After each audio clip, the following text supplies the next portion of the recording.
जब यूरिन में क्या होता है, पानी का अमाउंट कम हो तो उसको हम कंसंट्रेटेड बोलते हैं। डाइल्यूट मतलब कि जब पानी का अमाउंट ज्यादा है उसको हम डाइल्यूट बोल रहे हैं। ये तुम्हारा पूरे साल का कोर्स होता है, 2-3 घंटा में होगा। सुपरफिशियल लेवल पे कुछ कुछ बातें हो सकते हैं, डीप तो नहीं हो जो रियलिटी है, ये बात तेरे को भी पता है। तो इसलिए बोलते हैं कि पढ़ाई करना बहुत जरूरी है, क्लास में अटेंटिव रहना बहुत जरूरी है, लेक्चर अगर अपलोड करते हैं तो उसको देखना बहुत जरूरी है। ठीक है, तो मैं अगर बोल दूँ कंप्लीट बायोलॉजी, तो मैं तो रियलिटी बता रहा हूँ कि ये उसके लिए हो ही नहीं सकता जो कभी पहले बायोलॉजी नहीं पढ़ा। हाँ, हो सकता है कुछ सुन के समझ ले और लिख ले बायोलॉजी में, पर मैं बता रहा हूँ कि ये सही नहीं होता है। आपको पढ़ना होता है, अच्छी तरीके से पढ़ो। और ठीक है, कोई बोलता है कि पूरा तुम लिख दोगे, नहीं पढ़े वो 2 लेक्चर, नहीं, ऐसा नहीं होगा। तुम समझोगे चीजों के कुछ मार्क्स लेते आओगे, पर अच्छा वही करेगा जो शुरू से पढ़ता है।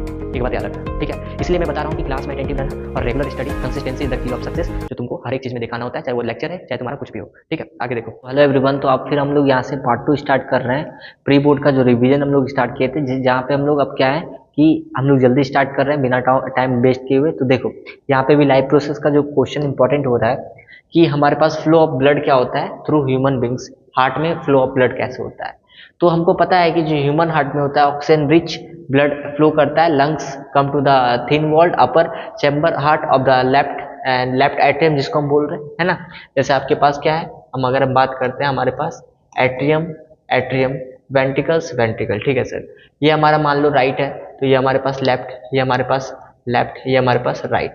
ठीक है, तो हमको पता है सर कि ह्यूमन हार्ट में ऑक्सीजन रिच जो ब्लड है, लंग से come to the thin wall upper left है। तुमको पता होना चाहिए कि जो नीचे वाला क्या होता है हमारा थिक होता है, ऊपर वाला क्या होता है थिन होता है। तो जो lungs come thin walled upper chamber to the heart of the left, that means कि लेफ्ट एट्रियम में सर हमारा क्या आया सर, ब्लड आया, है ना। यहाँ पे आया हमारा कौन सा ब्लड आया सर, ऑक्सीजन रिच ब्लड आया। ऑक्सीजन रिच ब्लड कहाँ से आया, लंग से ऑक्सीजनेटेड होने के बाद thin walled upper chamber of the heart, जिसको हम बोल रहे हैं लेफ्ट एट्रियम।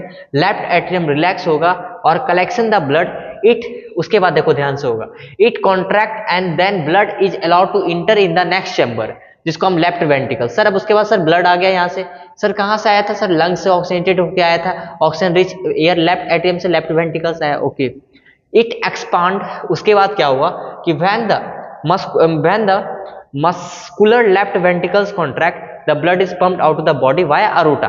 अब यहां से क्या होगा, अरोटा क्या करेगा, पाइप होता है, और ये पाइप क्या करेगा, छोटे छोटे कैपिलरी, छोटे छोटे वेन्स के पास सारा जगह पे जाके हमारा ये ब्लड को ट्रांसपोर्ट कर देगा।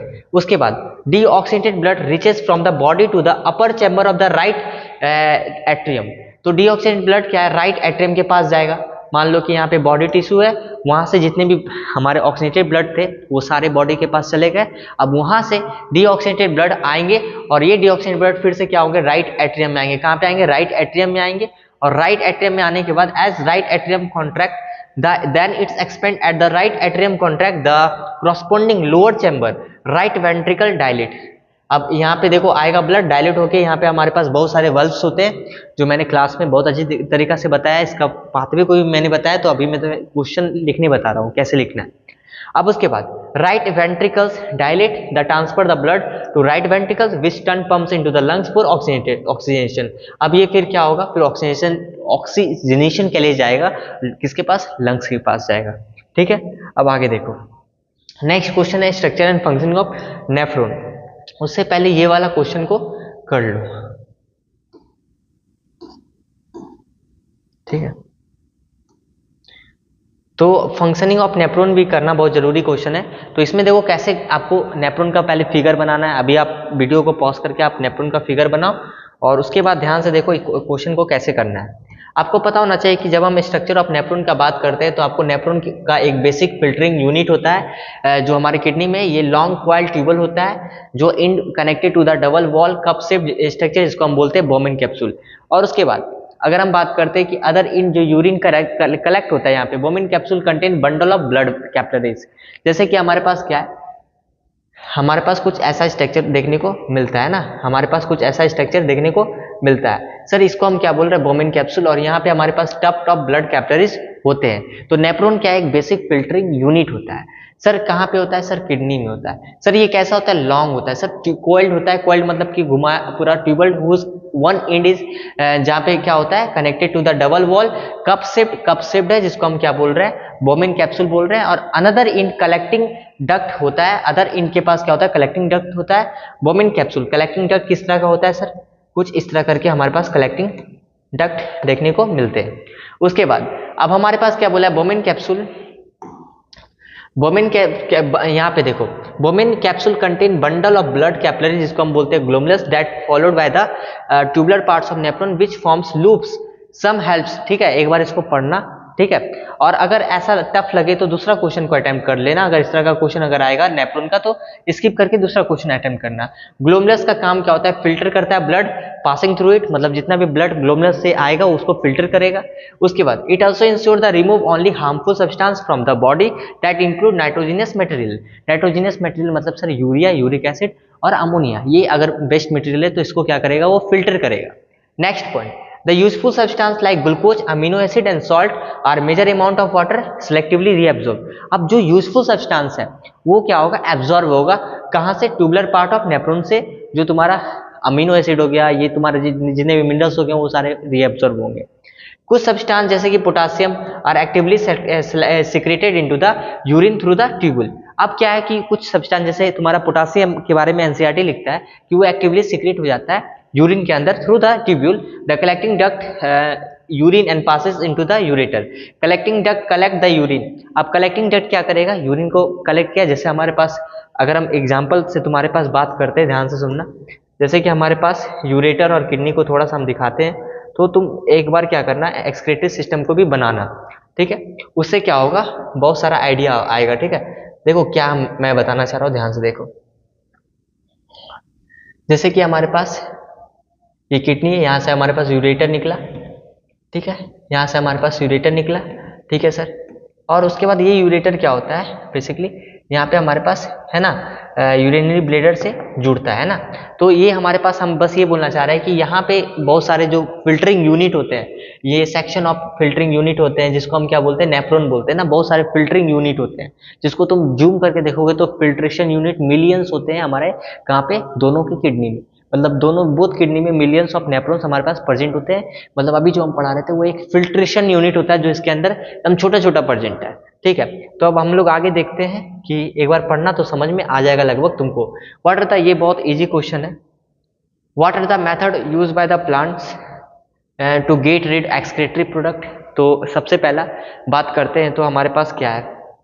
गैसियस वेस्टेज, जैसे कि कार्बन डाइऑक्साइड और ऑक्सीजन, ये रिमूव होते हैं स्टोमेटा के थ्रू।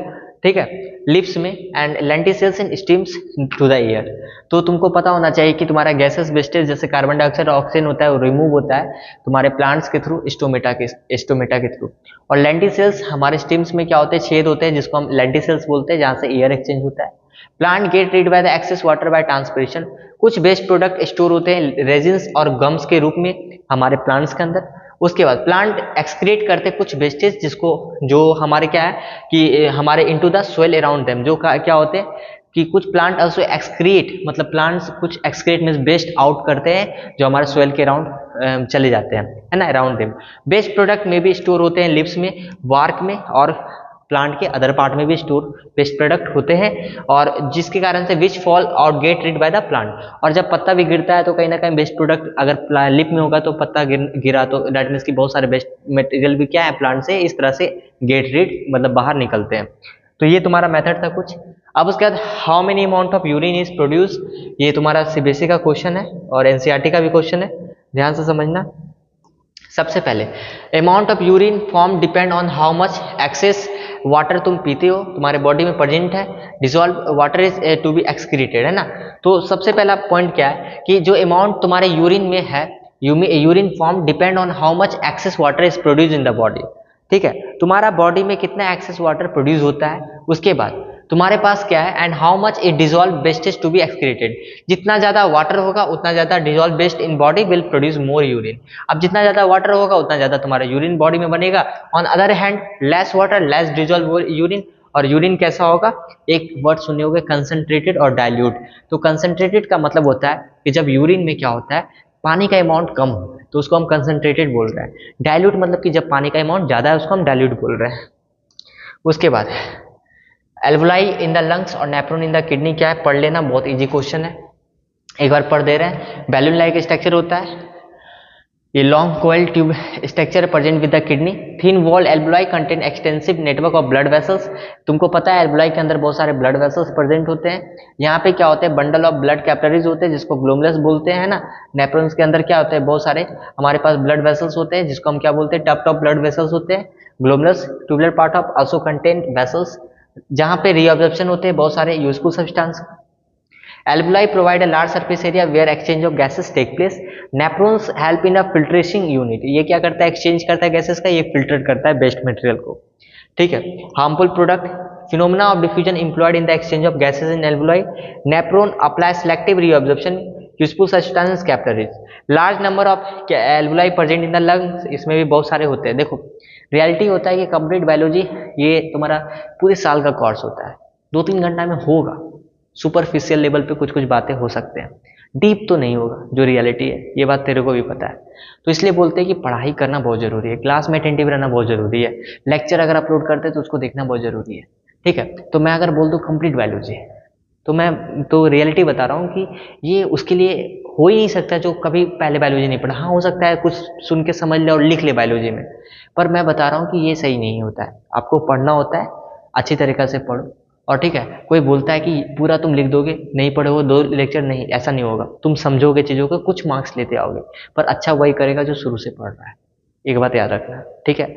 इसलिए मैं बता रहा हूँ कि क्लास में अटेंटिव रहना और regular study, consistency is the key of success, जो तुमको हर एक चीज़ में दिखाना होता है, चाहे वो लेक्चर है चाहे तुम्हारा कुछ भी हो।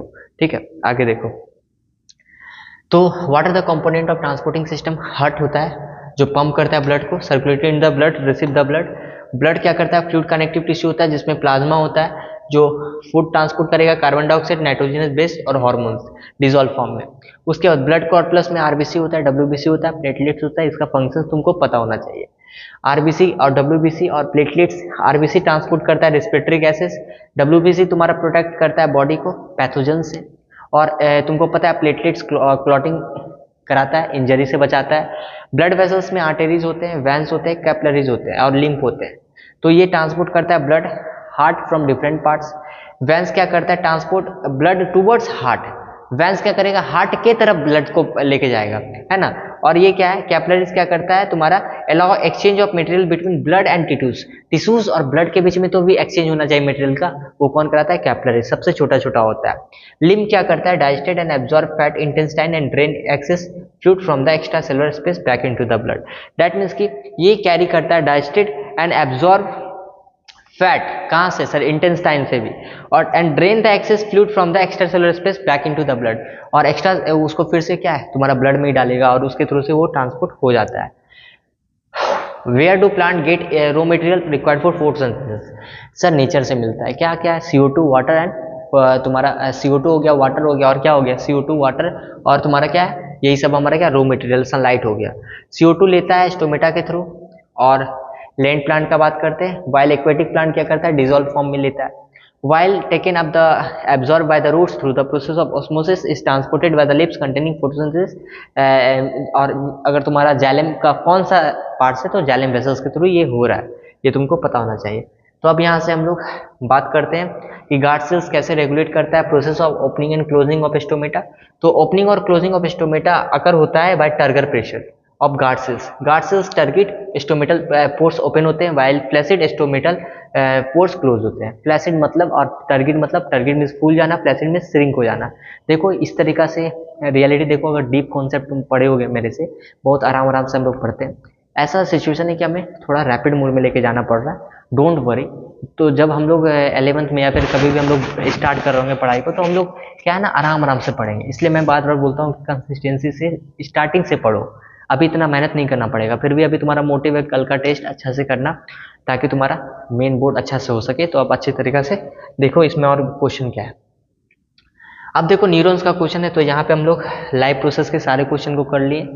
न्यूरॉन्स के क्वेश्चन जो तुम्हारे पास है उसको तुम एक बार अभी वीडियो को पॉज करो और खुद से लिखो न्यूरॉन्स का क्वेश्चन को।